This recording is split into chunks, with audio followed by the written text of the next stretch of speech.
प्रणाम करू। भगवान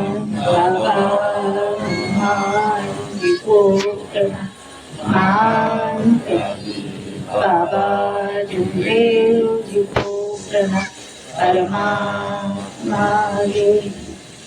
परम पूज्य परमात्मा एक सेवक मंडळ टिंकी पेठ वर्धमान नगर नागपूरच्या वतीने बाबांच्या आदेशाप्रमाणे आजची 9वे हवन कार्य गुरुदास भाऊ चापेकर यांच्या निवासस्थानी हवन कार्य पार पडले। त्या हवन कार्यामध्ये स्वयं भगवान बाबा हनुमानजी उपस्थित आहेत। बाबांना माझा प्रणाम। तसेच महान त्यागी बाबा जोंदेवजी उपस्थित आहेत। बाबांना माझा प्रणाम। मातोश्री वाराणसी आई ह्या सुद्धा उपस्थित आहेत। आईला माझा प्रणाम।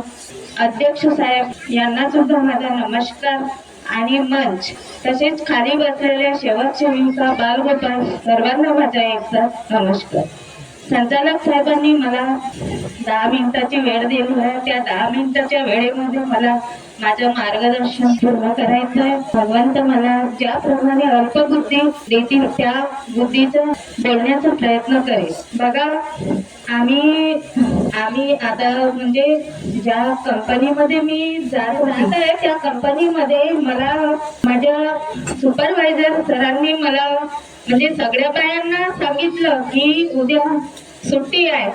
आणि थोड्या वेळाने मी सुद्धा विचारलं की सर उद्या सुट्टी आहे का, तर सर म्हणाले मला त्यांनी उलट जबाब दिला। मी चुपच राहिली आणि घरी गेल्यानंतर मी बुधवारला पण सुट्टी होती आणि गुरुवारला ड्युटीवर गेली। त्याच्यानंतर मी कंपनीमध्ये गेल्यानंतर मला ऐकायला मिळालं, मी त्यांना काहीच उत्तर दिलं नाही। परंतु मी गुरुवारी ज्या वेळेस तिथं गेली तेव्हा मला माहित पडलं की राठोड सर ऍडमिट आहे। मला एकदम म्हणजे मी कन्फ्यूज झाली आणि माझ्या मनात तीच गोष्ट मला आठवत होती की सर मला कसे बोलले। मी त्यांना प्रेमाने विचारलं की सर उद्या सुट्टी आहे का, आणि हाच विचार करत बसली।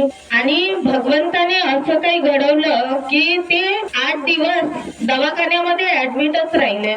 मी तर काही बोलली नाही त्यांना, पण ते 8 दिवस भरती राहिले। आणि त्याच्यानंतर मग भगवंताला मी माफी मागितली आणि माझे मार्गदर्शक त्यांच्याजवळ मी शब्द सोडवले की भाऊ असं झालं म्हटलं माझ्याशी, काही हरकत नाही म्हणे, माफी मागून टाका म्हणे भगवंताला तुम्ही।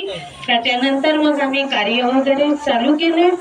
आणि मग आता भगवंताला एकच मागणी करते मी की मला माझ्या पती परमेश्वराचा म्हणजे आयुर्वेदिक क्लिनिक आहे, त्यांना त्यांच्या बिझनेस मध्ये झपाट्याने वाढ झाली पाहिजे आणि मला सुद्धा बुद्धी द्या। माझ्या काही बोलण्या चालण्यामध्ये चूकभूल झाली असेल तर सर्वप्रथम भगवंताला माफी मागते। तसेच महान त्यागी बाबा जोंदेवजीला माफी मागते।